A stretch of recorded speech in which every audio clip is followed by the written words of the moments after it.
So good afternoon. See, we were now about to start our next module in our course, Vehicle Crashworthiness. So the next module is titled as Vehicle Crash Models, right? So we have next module. So we are going to look at in module 3 in detail, Vehicle Collision Models. So how am I going to cover this particular module is, this is going to involve understanding physics behind the collision. So we are going to revisit our fundamentals of rigid body mechanics, and we are going to get familiar with those fundamentals and have a clarity. And then we are going to apply that, or we are going to look at how these collision models are developed. So it's basically this particular module is of mechanics, right? There are models now in practice, and crash models are of two groups, which are lumped mass spring model and finite element model. But this model essentially does what? This models essentially has to comply with the fundamental mechanics principles. So that's what exactly I'm going to start with this module 3, and then maybe 5 to 6 periods we will be able to justify the content of module 3, right? So with that note, quickly let me just share my slide.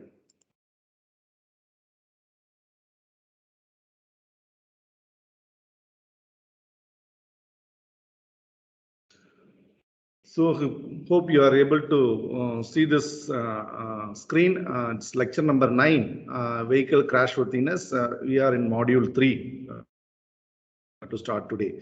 So module 3 is titled as Vehicle Collision Models. So I'm going to teach you today, what do you mean by central impact? That's what is the title of today's particular class lecture. And what are the lecture points? At the end of this class, everyone will be able to understand the following. So you would be revisiting basic concepts and fundamental principles of mechanics, and you'll know the application of principle of impulse and momentum. So what do you mean by impulsive motion? So what is the definition of impact? And then we will look at in detail what is this central impact. So we will revisit our understanding of conservation of linear momentum. What do you mean by period of deformation, period of restitution? And how do you define this term called the coefficient of restitution? Very important to characterize your collision or any crash test. Then let's also see, is there any energy conserved in this? So these are all lecture point. I'm going to use my digital pen for the lecture. So, when I say basic concepts of mechanics, that's all are 4 items. What are those? It is starting from space. So space is what is that encompassing all these bodies in this universe. So the space. Number 2 is time. Number 3 is mass. And 4th, importantly, what is called the force. So these are the 4 fundamental basic concepts. That is the reason why we have this rigid body mechanics, right? So of course, our course of vehicle crashworthiness is not rigid body mechanics. It's actually a mechanics where you see that the deformations are huge, large deformation phenomena that is taking place. So the deformation and the impact of vehicles, materials, and the speeds and the geometry, all are matters. But underlining principle of mechanics cannot change. That gives the frame for us to go ahead understanding these topics of collision models. So in mechanics, these terms cannot be simply defined. They can intuitively can be felt and can be defined intuitively only. So, the space is to give a notion or the position of any of these bodies in this space. So you have some origin, and in this space, you will be able to give the dimension of the object with the coordinates. So that's how you define what is this space is all about.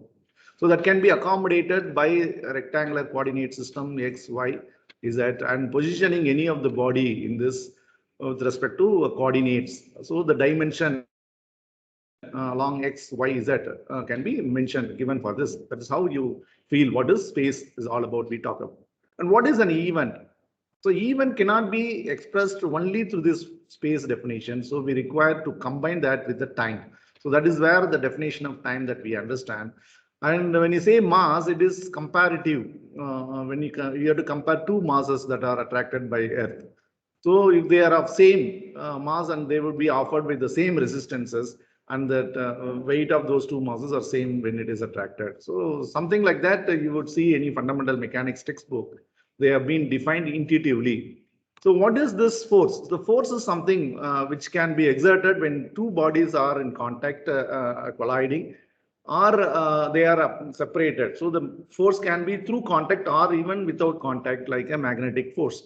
So this force is always characterized by three important aspects. So one is the point of application. Application in the body. Number two is its magnitude. Number three, its direction. So if we have magnitude, say 100 Newton, and its direction and point of application. So in this body, this is the point it is acting, a force F is acting with some direction given like this. Then you would say that this is what is being characterized by. So the force will have what on the bodies, will have an effect on the body, as the body can be translated or can be rotated because of action of force on bodies. So this is what is fundamental concepts, and what are fundamental principles. Fundamental principles start from understanding of vector addition, parallelogram law of addition of two vectors or two forces, because forces are vectors. And then we have Newton's first law, second law, third law. Then we have principle of transmissibility of force. Then we also have looked at in our rigid body mechanics force due to gravitational attraction. So law of gravitational attraction. So these are all something fundamental principles and these concepts which are together forms this field of science called basic science called mechanics. So our course vehicle crashworthiness takes a nice position in this mechanics as an impact phenomena. So that to understand, let us now look at from the fundamental equation, that is Newton's second law. We know that it is F is equal to ma, where here a is what is an acceleration that has been given to the body because of an unbalanced force that is present in a body. So this a can be defined as the rate of change of linear velocity that you know. So if I replace that, and mass of the body is a scalar quantity and being constant, I can take that along that inside. So I can write this as in this fashion, d mv by dt. So I have here this f. So take this dt on the other side, f dt, and dmv here. And this mv is what we defined as linear momentum. Linear momentum. So if you have a body where the force is acting on the body, which is not necessary to be constant, it can also be varying as function of time. And if it acts between, if you observe for a time interval, finite time interval, then I would define this integration of f dt on my left hand side from t1 to t2 time interval as an impulse force, as an impulse. And that on the other side, it's going to be when it is integrated, what is that you would be getting is this change in momentum. So that is going to be integral dmv from v1 to v2. So that's going to be your mv2 minus mv1. And this mv1 can be taken on this side. So mv1 plus integral t1 to t2 f dt is what is equal to mv2. So this is another form of Newton's equation written conveniently when you look at a physical phenomena that involves force, mass, velocities, and time. So if we have a physical phenomena, one such as a collision phenomena, a crash of a vehicle on a barrier or crash of vehicle on another vehicle, you see that involves force exchange, that involves the two bodies which are colliding has got their masses, and they collide because they are in motion with some velocities. And you could look at what's happening as function of time. You could describe completely as function of time. That's what is time. So when you have a physical phenomena involving these four, the Newton's law, F is equal to ma, which is Newton's second law, can be looked at in a very convenient form. Is what is this? mv1 plus an impulse from 1 to 2, from time 1 to time 2, is what is mv2. So this is what is called a linear impulse and momentum principle. So let's call this equation, what we started is with 1. And this is equation number 2.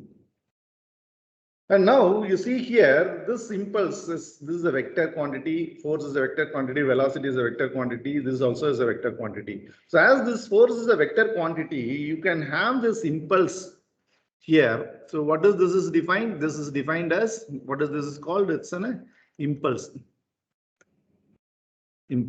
So what do you mean by impulse? Impulse can be a huge magnitude force in a short, that is called an impulsive force. So that is, if it is impulse, it is a force which can be constant or can be varying as function of time, is looked at a finite time interval.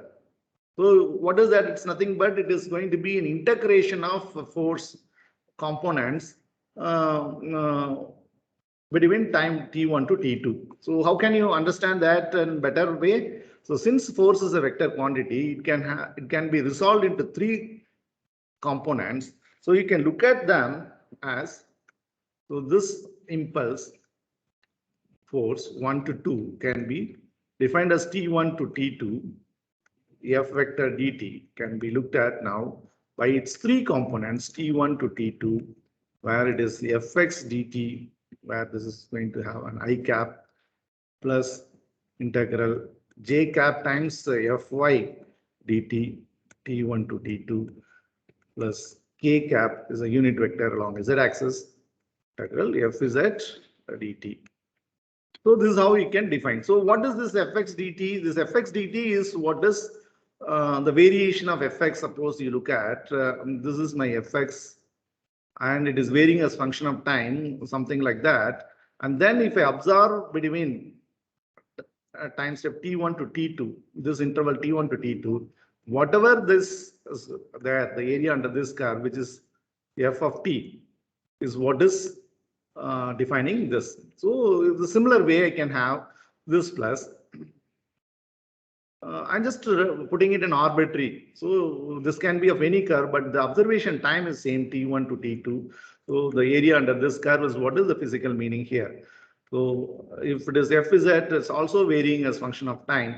So I look at that, something goes like this, and this is the time interval. And what is that I have is, what is this quantity? And the addition, vectorial addition of these components is what is my resultant impulse between 1 to 2 means in the finite time interval t1 to t2. That's the meaning. So this is how you define impulse force. There's also called another thing, what is called an impulsive force and impulsive force. So let us look at that in a while. So impulse force is something which is defined by an equation, continuous equation, and it is looked at like this. You can also have a constant value of force. If the magnitude of the force is constant, then this impulse from 1 to 2 would be simply that constant value into t2 minus t1.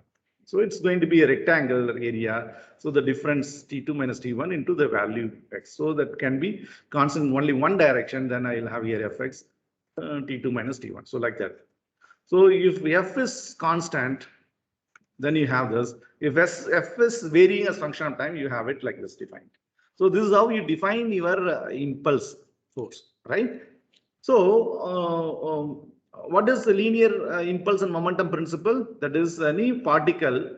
So why do I say particle? In mechanics, we have two ideologies. There are two ideologies. There are two ideology. One is particle ideology. Another one is rigid body ideology. So can anyone say what is the difference between these two? You studied mechanics, right? What is called particle mechanics? What is called rigid body mechanics? Can anyone say? You say, I'm happy, otherwise I'll explain. Okay, so what is particle ideology is any rigid body in this universe can be looked at only by its weight, not necessarily with its physical geometry. So I can neglect its physical geometry, I can neglect its shape and size, but I cannot neglect its mass. So for example, if I am interested to predict the motion of an airplane, you know, airplane is very huge vehicle which flies in the air. But I simply neglect the geometry of this airplane and I consider the entire airplane weight as one single particle that goes in space, so that I can completely predict the motion of the particle airplane. And that ideology, that kind of approach is what is called a particle mechanics. So particle mechanics approach would take the effect of force is only translation. A body can only translate in a straight line or can go in a curved path in a space. So the translation study become an easier part. So you look at an airplane in the sky, so you see the trajectory there. So that is only a translation. You wouldn't see the local motion of your wing flapping and so on. That's not our interest unless and until I go and make a study of change in the design of my airplane wings. So for a first assessment, it is very good always, and making an ideology of particle would suffice to understand this complex mechanics. So that is why we look at first hand particle mechanics. So today's class of central impact to the context of our course, we are going to look at this particle ideology. Right? A rigid body ideology would involve accounting the dimension also along with its mass. So in such condition, the effect due to force is not only translation, it is also going to induce rotation in the body. So you would have a complex motion where translation and rotation would take place simultaneously. And that's all because of the effect of force in a rigid body. So today's class that we are going to look at, which is called a central impact, where the particle ideology is quite sufficient, wherein you can model your collision of vehicle head-on collision. So you have two identical vehicles, they can approach with the different speeds and they can collide. So you have two vehicles which are identical in shape and dimension. So the one goes in a head direction, another follows. The following vehicle is higher velocity, then it can go and hit from the rear. Or you can also model your collision where the vehicle goes and hit the rigid barrier. So anything of that kind of study would be accommodated perfectly with the particle ideology, and the fundamental physics can be understood. So with that note, let us progress in our lecture, stating that how do you look at this? So if you look at this is again, what is this? The vector quantity, because linear momentum is a vector quantity. Force is a vector quantity. So these are vector quantities. You can very well look at your vector addition like this. So look at, I'm going to draw here a circle or a sphere represent a vehicle. You can consider that way. So this goes with the velocity, say v1. So mass of this is m and it goes with the velocity v1. And there is an impulse acting on this body. And that impulse is acting at some direction. Say, how do I define that impulse? 1 to 2 as integral f dt, t1 to t2. And then that would be resulting into this how by simple vector addition. So this is the vector, mv1 is a vector. So I would have that vector. And this is an impulse vector. Say this is given at an angle, some angle theta, and this magnitude is known. Then I would have this tail is brought here, and I would have this is taken, same impulse 1 to 2, and this is my MV1, and then the resultant of this is what is my vector MV2. So I get my MV2 like this. So now you have to understand what is this impulse that we talk about. This impulse is what is something acting externally onto this. So the weight of this is not an impulse force. So weight is acting at right angle down where this motion is in this direction. That is not going to cause any effect on this. So this is an external impulse that is acting on it. Then the momentum of that vehicle with the velocity v1 would change, and that would change to mv2. So this is how we can predict by simple vector addition. So in this case, you have to understand again, velocity is a vector quantity. This also is a vector quantity. So by what are the analytical equation to solve for this? There are three equations. So to obtain an analytical solution, this one equation, which is mv1 bar plus impulse 1 to 2 is what is mv2, should be looked at like this. How mvx of 1. So in x direction, I can have this velocities are in 3 direction. So plus this force can be now T1 to T2. Here it is going to be Fx dt. That's going to be mx mvx2. mvx2. So this is one equation. And then similarly, I can develop my equation mvy into 1 plus T1 to T2. Fx, in place of Fx, it is Fy dt.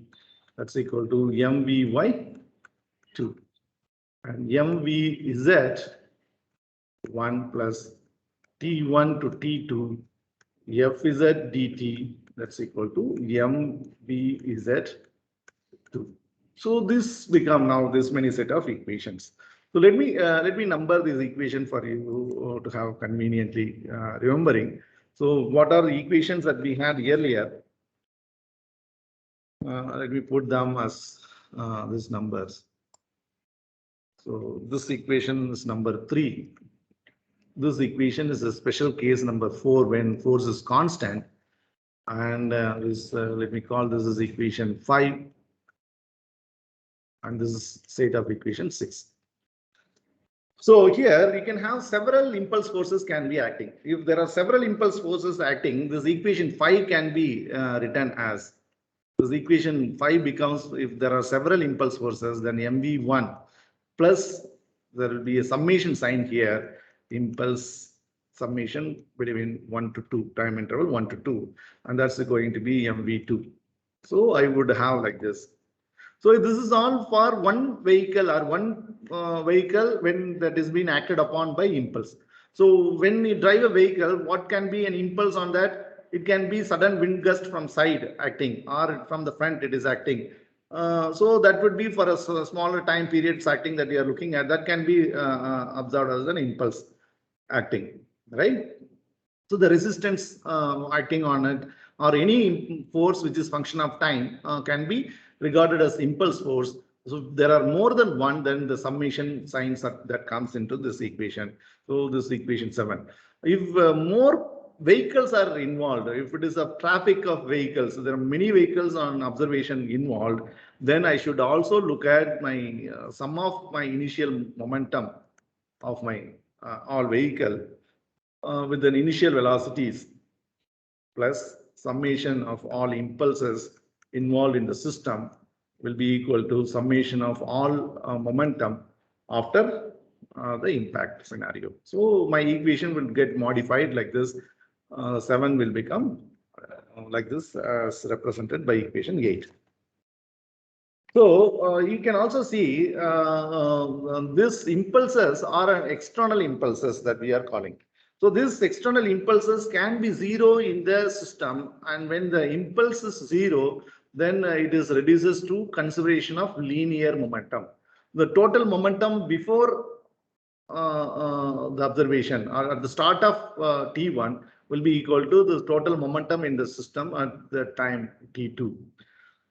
So best example problems are the problems of two boats are there on the floating water surface where the weight of the boats are balanced by buoyant force and they are tied with the rope, and person in one boat is pulling the other boat. Problem is a classical example problem we could have solved for applying conservation of linear momentum principle alone. So if you look at revisit that problem, what I just have explained you, posted in front of you.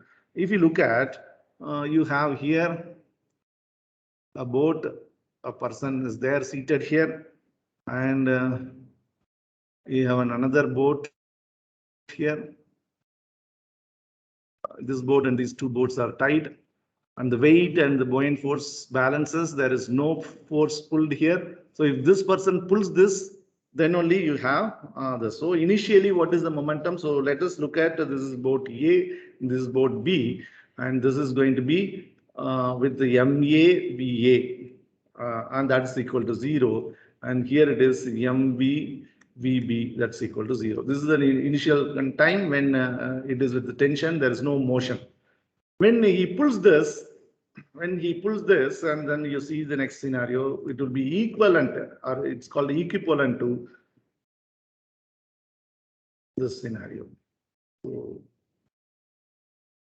these two are closely brought in, and I'll have with some velocity VB dash, and here it is MA, VA dash. Right? So he pulls this boat towards here. So now here momentum MV1 is equal to MV2. As we could observe that the weight is the only force here, and that is balanced by buoyant force from the water depth. So you do not have any external impulses. When you do not have any external impulses, in this equation, whatever that we had, we looked at the impulse 1 to 2, that's become 0. So you get this equation. So this equation is what is called a linear conservation of linear momentum equation. So as that summation of the momentum in this, as there is no motion of this, it's not pulled, here it's going to be 0. And here you will have this going to be with the velocities M, A, VA dash plus M, B, VB dash. So this is that momentum. So this gives you what the velocities of these two boats are inversely proportional to their value of masses. That's what you get it from here. So I can rewrite this as VA dash is going to be MV VB by VB dash by MA. So look at now the velocity when it is pulled of this boat when momentum is conserved would be varying inversely proportional to its own mass and multiplied by this. And the VB dash would be VA dash by MB. So this is how you would get, this would result into this. So let's call this equation as 9.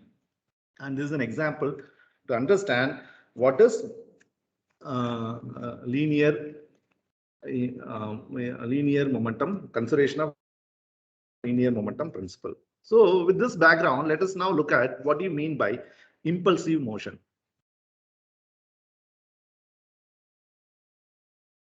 Impulsive motion. So see now the word impulsive. So far we have looked at impulse, right? So it's called now impulsive. So what is impulsive force?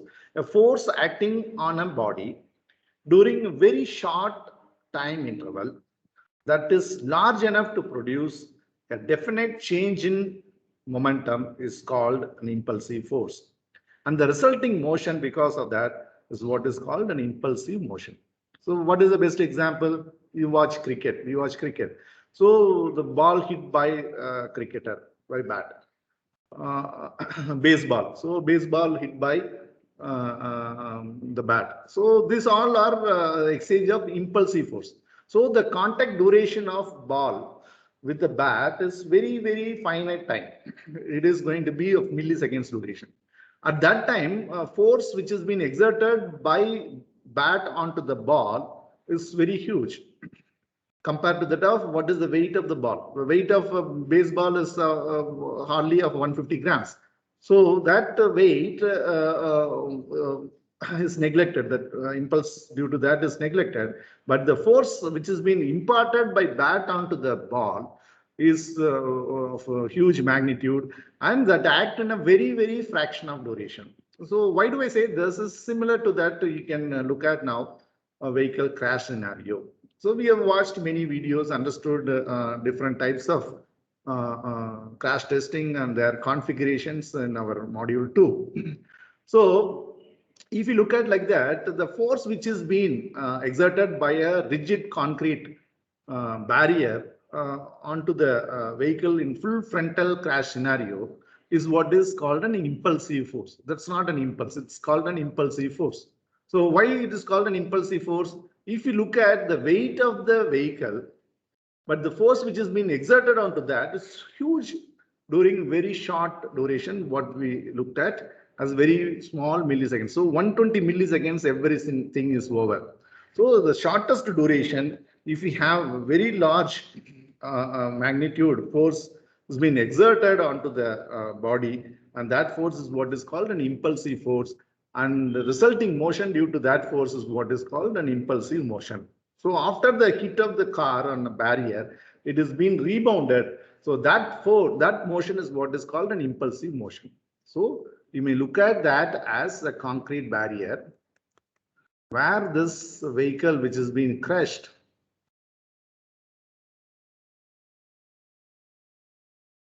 is collapsed here.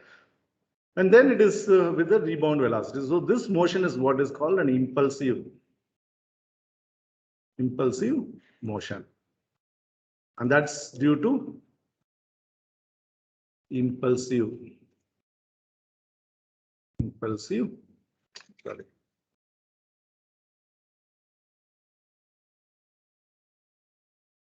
force. Right? So that can also be looked at an example of your baseball hitting with a bat, right? So you have here with this bat, you have a baseball hitting, and that goes with some velocity. So say this is at 40 degrees. So then this scenario can be another example of describing what is impulsive force and resulting impulsive motion. So here, what is that equation that we use is MV1, that is before it hits by the bat, before this vehicle approaches this, just at the first contact, it is not deforming. What is that momentum? That's what is MV1 plus the impulsive force is represented now if more forces are acting by the summation sign and force into shortest time, so delta t. It's not t1 to t2 finite time interval we see. It's a very fraction time, it is in milliseconds. So you multiply by that, and that's going to be equal to MV2. So this is only the difference from the previous equation. So let's call this equation number 10 now. This is equation number 10. So do you understand the difference between what is impulse force or what is impulsive force, right? So if in case of more number of vehicles involved, so here it's rigid barrier, one vehicle observation. Here it is baseball bat held by batter and ball hit. So the observation is only one particle here. If I have system of particles where two or more number of bodies are involved, like a vehicle colliding with another vehicle, then it's a particle system. Time being, I ignore the dimension of this vehicle. So in such case, what would happen?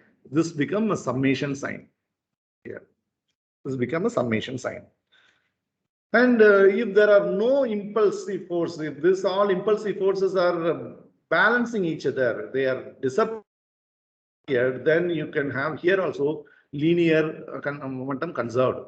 Momentum is conserved. So if this is a rigid barrier, the reaction impulsive force and this force is neutralized, then what would happen? That means they are balanced, that becomes zero. You do not have any external impulsive forces in the system, then the system is conserved for its linear momentum, right?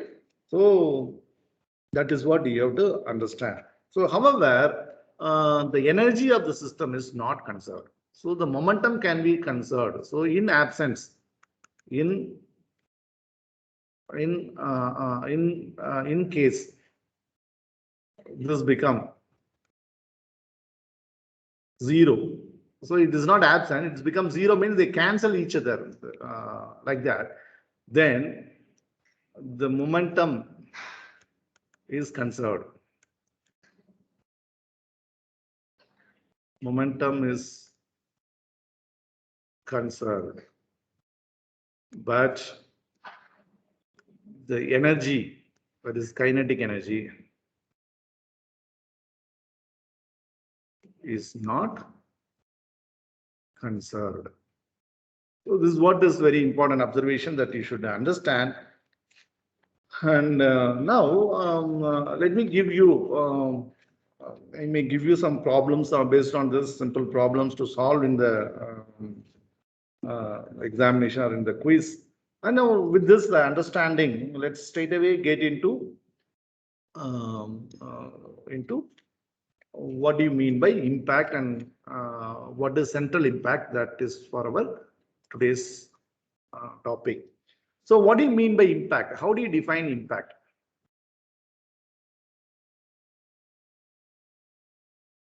Crash test, vehicle impact test, we are saying. What do you mean by impact? So impact is defined as a collision between two bodies which occurs in a very small interval of time and during which the two bodies exert relatively large forces on each other is called an impact. So if we are defining an impact, a vehicle impacting with a rigid barrier, they exchange a large amount of forces in a very small duration, in millisecond duration. So that is an event of impact, right? Okay. This impact can be classified into two. So one is called the central impact. Another one is called non-central, or it's called eccentric impact. Central impact or non-central or eccentric impact. So what do you mean by central impact? So let's understand, I'm again going to represent my vehicle as a sphere for convenient, right? Just for representation. And another vehicle which is getting colliding with this vehicle is another sphere. So I have vehicle A and I have vehicle B. If they are colliding, this is what is the contact surface, and this is what we call it as a plane of impact. This is what is called a plane of impact.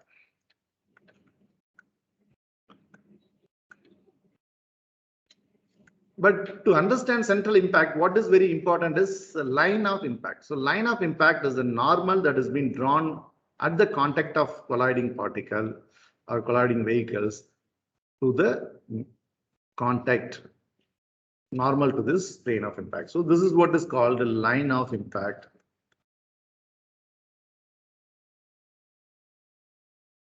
Line of impact. So if this the center of gravity or center of mass of these two colliding particles lie on the line of impact, then it is called the central impact. That's all. If the center of mass of these two bodies are not coinciding or not lying along the line of impact, then it is called an eccentric impact. We will see that in a later class. In today's class, we see that as we neglect the geometry of our vehicle, the size of the vehicle. So I just treat them to be of two colliding particle, and it is going to be in a class of central impact. So in that situation, so when can I use this ideology? When I have a collision of two identical vehicles head on head, right? Then I can have, or when two identical vehicle colliding from the rear of a front vehicle, then I can have this ideology of particle, and I can say that is a central impact, because the CG location of both the vehicle would lie on the line of impact. And line of impact is the normal drawn at the contact of the two meeting bodies, so meeting surface, right? And if I have my velocities of this A and the velocity of B, which is approaching this vehicle, is along the line of impact. So this is say VA and this is VB. Just before the collision, they approach velocities. That is along the line of impact. Then it is called a direct impact. So I call this group as central direct impact. Right? So I can also have a condition that vehicle collide in the similar way of identical vehicles. So I represent by two identical spheres, A and B, and this is my line of impact. But in this line of impact, obviously the masses, center of masses are on this, so it's central impact. But my approach velocity of these two vehicles are not in line with the line of impact, rather with some other direction they come. So this is my VB and my VA, and they collide like this. That's called central oblique impact. Central oblique impact. So we have our test configurations of vehicle collision with either central direct impact or central oblique impact. So if this angle happens to be one vehicle and other vehicle at 90 degrees, then it is side impact problem. So this is basic fundamental understanding of impact that falls in a class called a central impact. So non-central impact, when you take it, is how does it vary? The center of mass is not going to be along the line of impact. That would be somewhere. So you would have the momentum, not only a linear momentum, also you will have an angular momentum present in the system. So you will not have only translational effect of the bodies or vehicles before and after collision. You would also see there can be rotational effect. So if we have to do a rollover problem, so the vehicle hits slightly with an offset with the barrier, and we could see that the Jeep was rolling over. So that problem, I have to mathematically say have a collision model. I cannot take that scenario into a central impact case. I have to take that exactly onto non-central impact or eccentric impact case. So let us look at this in next class, and let us get with this central impact, and that too central direct impact for my another 5 to 10 minutes class, and there we will end our lecture. Okay, so let's now look at what central direct impact or direct central impact. Direct central impact. So for that, I'm going to take two vehicles, vehicle A and vehicle B, which are going with some velocities. So this goes with the velocity VA to the right, and this also say it's not approaching, rather it goes with the velocity VB to the right. So if VA is greater than VB, what would happen? They are cruising speeds in highways, but this cruising speed of vehicle A is greater than VB, and at one point of time it's going to hit this, and then the collision would take place, and that collision would be considered as direct central impact collision when these colliding vehicles are identical vehicles, right? Yeah. So if we have that clarity, then you would have, this is what is the scenario before impact. So this is a scenario before impact.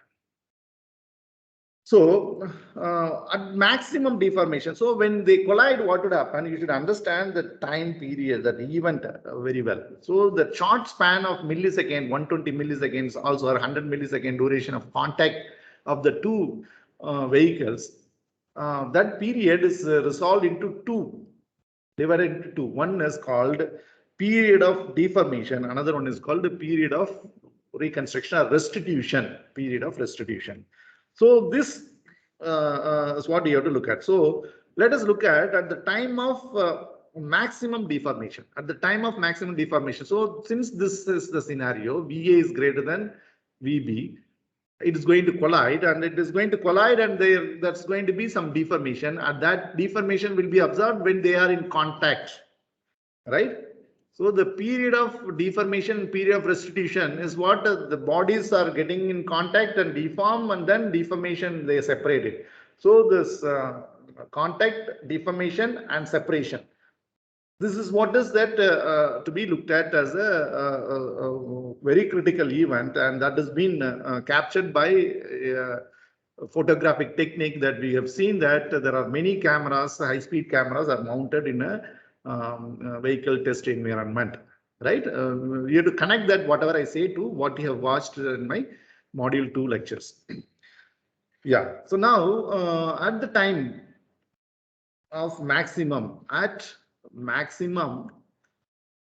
deformation, how this would be, these two will be in contact, so and that would be with some deformation. So this is at the maximum deformation. If you look at this, and that will go with the common velocity. That's what you have to see, because at that period they are together, they are connected, they are together, so you'll have one velocity. So say this is A, now this is B, and this is the scenario. Then what is that next, that smaller event? This is crash event. This is what is crash event. And then separation. So after impact. So after impact, you would have again, it depends upon the material property. The material can elastically get back its shape, but it's not so in our vehicle design that we have seen. There are crumble zones, and they get plastically deformed, and they get permanent deformation present after the collision. So we will not now worry much about it, and we will look at that specific case later. And now we consider that this A and B are going with another velocity VA dash and VB dash. So now what is my task? I need to find out what are these two velocities after the collision, after the impact. So if I have these velocities, I am able to make an estimate of the assessment of my collision event. So this is that three scenarios that we are going to look at it. So in this scenario of maximum deformation that I have put, you would also have what is that is your period of deformation and period of restitution. So what am I going to do? I'm going to write first an equation which is conservation of linear momentum equation. Assuming that here this restitution impulses or the deformation impulses, they are getting exchanged. So what is given by A onto B or B onto A, I consider they are same and they cancel each other. Then I can consider there is linear momentum conserved. So if that is so, I can write my first equation that MBA plus M. So here it is not M, it is MA. So this vehicle A vehicle B VB. Before collision, that should be equal to M A VA dash plus M B VB dash. So this is my equation 1 for this, right? So here this VA, VB, VA dash, VB dash all are vector quantities. And in our case, these velocities all are to the right and they are positive. So velocity direction to the right are positive. So these scalar values or positive signs in this. So this is that one equation that we get, which involve the velocities of two vehicles before collision and after collisions, right? That is here. So now to get another second equation to solve for VA, there are two unknowns here. So I know the approach velocities are the velocities of two vehicles when they are this specific case. VA and VB I know, but after collision, what are the velocities? I do not know. That I want to predict. So I just apply first with the fundamental understanding of mechanics, consideration of linear momentum. That's one equation. And then my second equation is now applying what is happening with this crash period. So crash event called crash period. So let me draw now a free body diagram of this. So let me look at the period of deformation. What is happening? So this is my vehicle A, and that has got its linear momentum MA VA, right? Plus, and during this time we are looking at it, right? So during this we are looking at it. So this A vehicle getting exerted by an impulse called PDT over the time period over this integral. So over that time, this is what is called deformation impulse. This is what is called a deformation impulse that has been exerted by B onto A. And this is what is equal to what is that is happening here. So that would go with, because of this impulse acting, which is called a deformation impulse.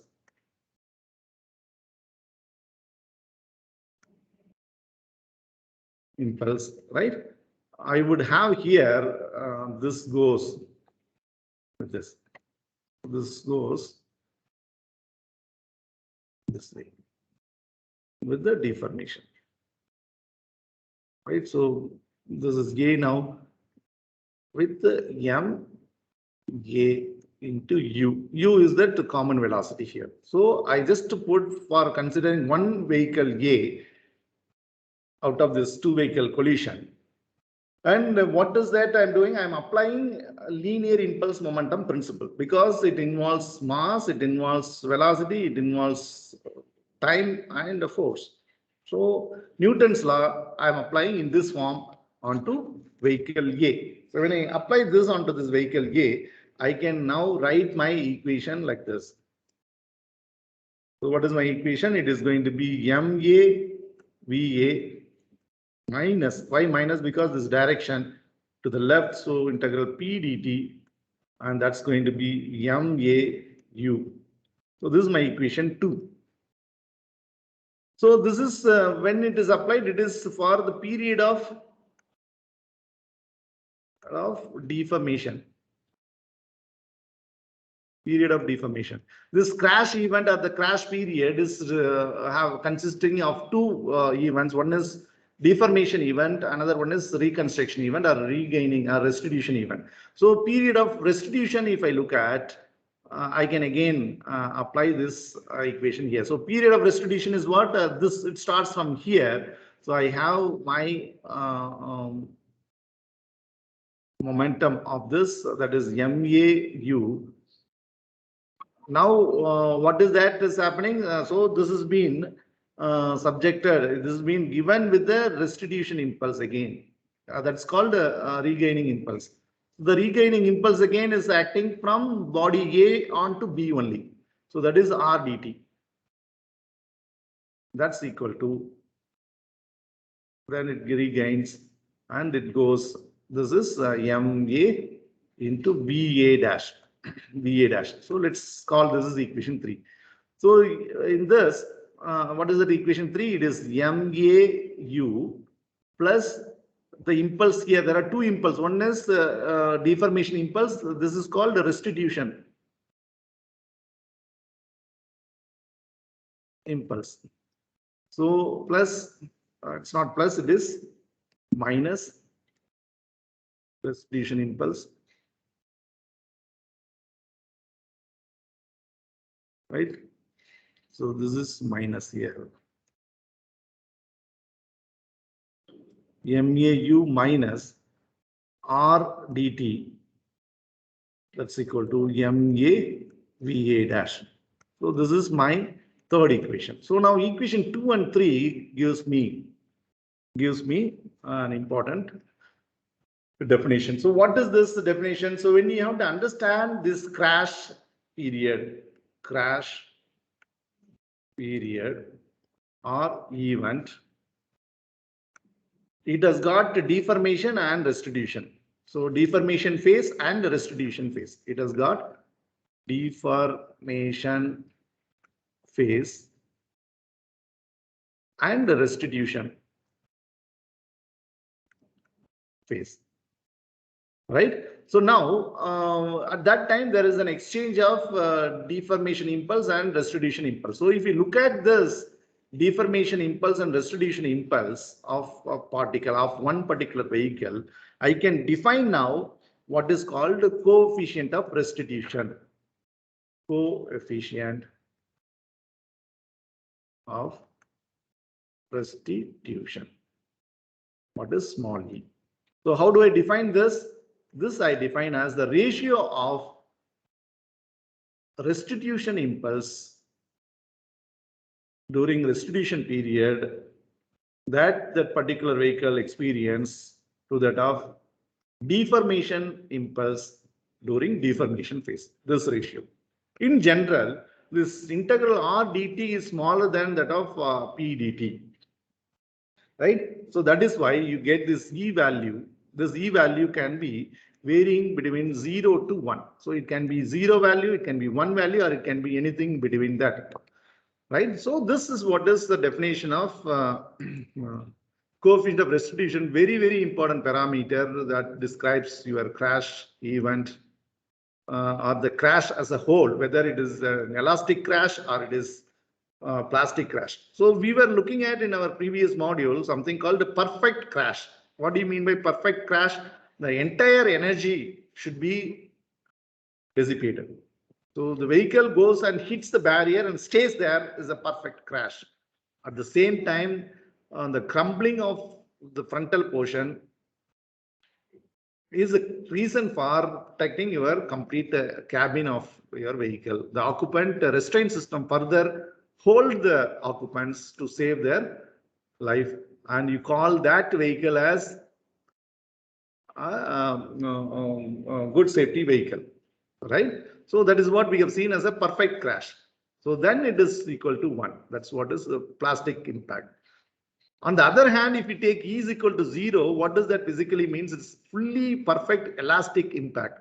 So if your vehicle approaches 30 miles per hour in that FMVSS test, after the hit, the vehicle will bounce back with the same velocity. So what would happen? The rebound velocity, that is what is there in the vehicle, with that same velocity added to that previous velocity, the person, the driver and occupant will be thrown forward. The restraint system would fail. That cannot take them. So what is the basic principle of crumble zones and a vehicle design safety, which is passive aspect of crumble zones, is to take away the entire kinetic energy possible, and that crash pulse what is transferred inside the occupant are minimum, and that can be further restrained by restraint system.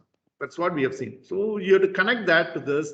You should understand this coefficient of restitution. So in reality, this E will either be 0 or be 1. So we have seen many crash videos in our lectures, which were not fully plastic impact, unless and until you could see one of that Volvo vehicles. You see that full crash, and then just it was stayed a small distance ahead of the barrier. So that would be a perfect impact, closer to perfect impact. But otherwise, there are many impact videos that we could see, whether it is full frontal or offset frontal or side impact. You see that their elastoplastic manner, their deformation were occurred. So you would have this coefficient of restitution defining that severity of your vehicle under crash. So that is what is this important definition. So as time up, I'll just end at this point, and we will continue from this point with the next class. If you have any doubts, you can ask. Otherwise, I'll end today's class. I hope you have understood this basic mechanics. that goes into a complex phenomena of crash event nicely, right? So I hope you've understood all these points of today's discussion without any difficulties. So we were just here. We will continue and end this in the next class and then further develop our lecture. So do you have any doubts at this point of time? Any doubts? If you do not have any doubts, I would stop recording. Any doubt, Harsha? No, sir. No.